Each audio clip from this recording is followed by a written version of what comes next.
बिस्मिल्लाहिर्रहमानिर्रहीम। अस्सलाम वालेकुम नाज़रीन, मैं हूं फयाज़ महमूद और आप देख रहे हैं फयाज़ महमूद यूट्यूब चैनल। नाज़रीन, जैसा कि आपको मालूम है कि मेहदी अली काज़मी साहब एक बात कर रहे हैं, और वो क्या बात कर रहे हैं? वो यही कह रहे हैं कि अभी फर्स्ट फेज़ ख़त्म हुआ है, जबकि दूसरा फेज़ अब स्टार्ट हो चुका है। यानी कि वो कहते हैं कि अभी तक मंजिल जो है वो मेरी नहीं आई। वो मंजिल किसको कहते हैं?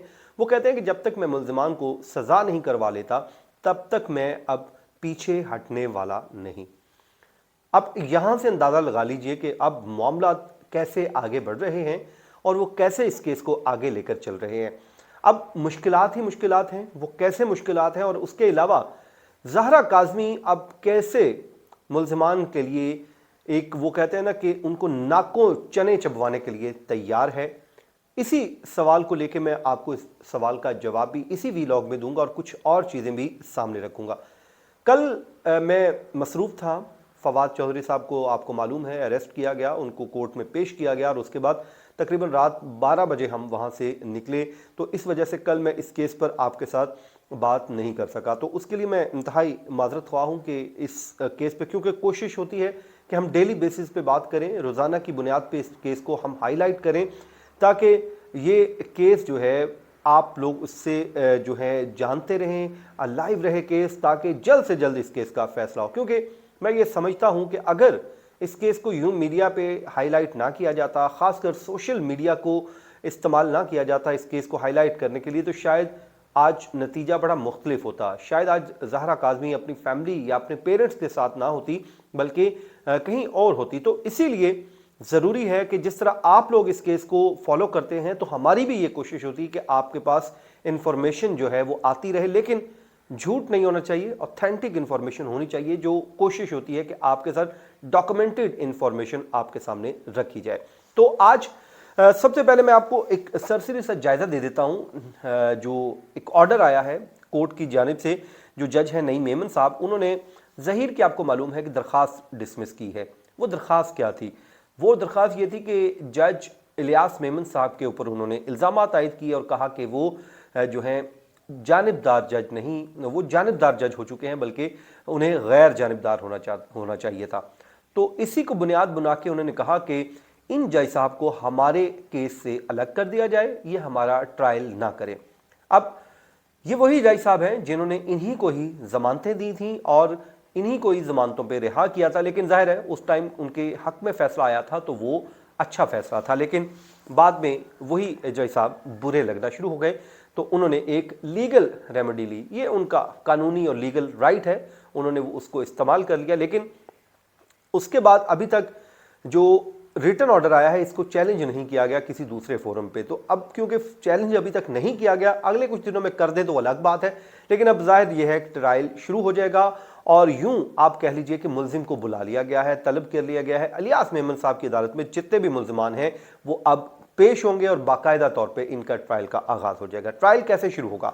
इनके ऊपर चार्ज फ्रेम किया जाएगा अंटिल के कोई हाई कोर्ट या दीगर किसी फोरम पे ये नहीं जाते और वहां से कोई स्टे ऑर्डर नहीं ले आते, तो वो अलग बात है। लेकिन अब क्योंकि कोई रीज़न नहीं रही इस ट्रायल को मजीद रोकने की, तो उसके बाद अब इस केस में इनके ऊपर चार्ज फ्रेम होगा, विटनेसेस पेश होंगे प्रोसिक्यूशन के, वो अपनी स्टेटमेंट रिकॉर्ड करवाएंगे और उसके बाद फाइनली इन लोगों की स्टेटमेंट रिकॉर्ड की जाएगी। 342 की उसको स्टेटमेंट कहा जाता है और उसके बाद अदालत इस पर अपना जजमेंट दे देगी कि कौन कसूरवार है और कौन कसूरवार नहीं। जो इनोसेंट होगा उसको छोड़ दिया जाएगा, अगर कोई गिल्टी पाया गया तो उसे सजा दी जाएगी। ये एक हमारा अदालती निज़ाम है। तो इसमें जज साहब अब ट्रायल तो करेंगे, लेकिन उसमें अब हुआ यह है कि अदालत ने जो अपने तहरीरी फैसले में ये लिखा है कि अदालत ने फ्रीकैन को अब भरपूर दलाइल देने का मौका दिया और ऐसी कोई दलील ही पेश नहीं की जा सकी कि जो इनके साथ इनको मौका ना दिया गया हो, या उसके अलावा या इन्होंने कोई एविडेंस पेश नहीं किया कि इनके साथ रवैया जो है अदालत का ठीक नहीं था। तो इसलिए अदालत ने इनकी मुंतकली की दरख्वास्त जो है उसको मुस्तरद कर दिया है। यानी कि जज इलियास मेमन साहब को जो कहा गया था कि अलग कर दिया जाए इस मुकदमे से, उनको उस दरख्वास्त को ही अदालत ने डिसमिस करने के अहकामात जारी किए हैं। और उसके अलावा ये भी कहा गया है कि जज की जो बाइसनेस से मुतल्लिक भी कोई एविडेंस नहीं दिया गया कि वो साबित हो जाए कि वो जज बाइस हो चुके हैं। तो इसके अलावा उन्होंने ये भी कहा कि ہمیں درخواست میں کہا گیا تھا کہ عدالت سے کہا گیا تھا کہ جج صاحب کے اوپر ہمیں اعتماد نہیں ہے. اس کی وجہ وہ بتاتے تھے کہ اعتماد نہ ہونے کی وجہ یہ کہا جاتا تھا کہ جناب جو الیاس میمن صاحب ہیں ان کی عدالت میں ہم گئے تھے, ہمارا ایک معاون وکیل, اور وہاں پہ جبران ناصر صاحب موجود تھے. ہم میڈیکل رپورٹ, ایک تیسری میڈیکل رپورٹ لینے کے لیے گئے تھے, تو وہاں پر ہمیں بیٹھنے نہیں دیا گیا. تو اس حوالے سے بھی کہا کہ کوئی ایویڈنس نہیں دیا گیا یا کوئی ایسا ایویڈنس نہیں دیا کہ اس کو کنسیڈر کیا جا سکے. تو یہ معاملہ ہے. تو اس کے بعد انہوں نے کہا کہ اب اس معاملے کو ٹرائل کورٹ ہی دیکھے گی اور ٹرائل کورٹ ہی فیصلہ کرے گی. اب اگلی ہیئرنگ پہ ملزمان ظاہر ہے پیش ہوں گے, ظہیر سمیت سب کو بلایا گیا ہے, وہ جائیں گے اور اپنا جا کے ٹرائل کو فیس کریں گے. اس کے علاوہ آپ کو یاد ہوگا جب بچی لاہور میں ایک دارالامان میں تھی اور وہاں پر ایک معاملہ پیش آیا تھا, ایک درخواست دائر کی گئی تھی جس میں کہا گیا تھا کہ میرا جھگڑا ہو گیا ہے اور مجھے یہاں پر رہنا ہے, میرے اس کے ساتھ تعلقات ٹھیک نہیں ہیں.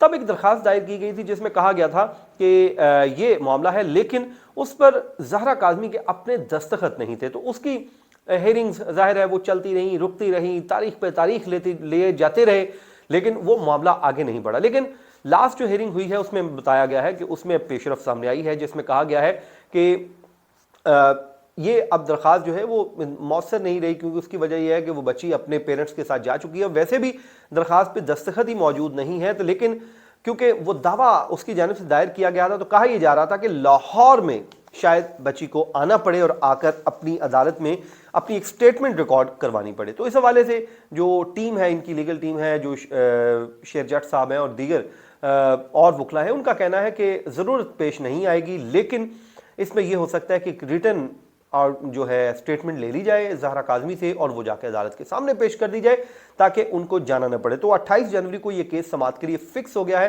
وہاں پر اس کی سماعت ہوگی. اب میں یہ سمجھتا ہوں کہ اگر بچی وہاں پر جا کے اسٹیٹمنٹ دے دیتی ہے کہ مجھ سے یہ اسٹیٹمنٹ بھی میرے سے منسوب کر کے دی گئی ہے, جو اپلیکیشن دی گئی میرے تو دستخط نہیں ہے, ظاہر ہے اس وقت جو لڑکی ہے وہ اپنے پیرنٹس کے ساتھ موجود ہے اور وہاں پر وہ بیٹھی, اور وہ تو ظاہر ہے وہی کرے گی جو اس کو لیگل ٹیم ان کی مشورہ دے گی, وہ وہی کام کرے گی. تو اور اگر اس نے ایسی کوئی اسٹیٹمنٹ دے دی کہ یہ درخواست میں نے نہیں دی تھی, میرے نام سے منسوب کی گئی تھی, تو یقیناً اس میں یہ کہا جا رہا ہے, جو لیگل پوائنٹ آف ویو سے میں بات کر رہا ہوں, جو لوگ لا کو سمجھتے ہیں وہ کہتے ہیں کہ عدالت سے آپ جھوٹ تو نہیں بول سکتے, تو اگر آپ گمراہ کرتے ہیں تو اس کے لیے سب کے سب پھنس سکتے ہیں جو اس معاملے میں سہولت کاری کا کردار ادا کر رہے تھے یا ہیں. تو اب دیکھنا یہ ہے کہ 28 جنوری کو زہرا کاظمی پنجاب لاہور میں آتی ہے یا اپنی سٹیٹمنٹ بھیجتی ہے, بہت زیادہ میٹر کرے گی, اور اسی سٹیٹمنٹ کی روشنی میں ہی ملزمان کے مستقبل کا فیصلہ بھی ہو جائے گا. اور ظاہر ہے ٹرائل کورٹ بھی ان چیزوں کو دیکھ رہی ہے. ابھی تک وہ جو درخواستیں مسترد ہوئی ہیں وہ ہائی کورٹ نے کوئی اسٹے نہیں دیا, تو بظاہر یہی لگ رہا ہے کہ اب ٹرائل آگے بڑھے گا. تو ناظرین, یہ تھا آج کا ہمارا وی لاگ. اپنی دعاؤں میں یاد رکھیے. مجھے دیجیے اجازت. اللہ نگہبان.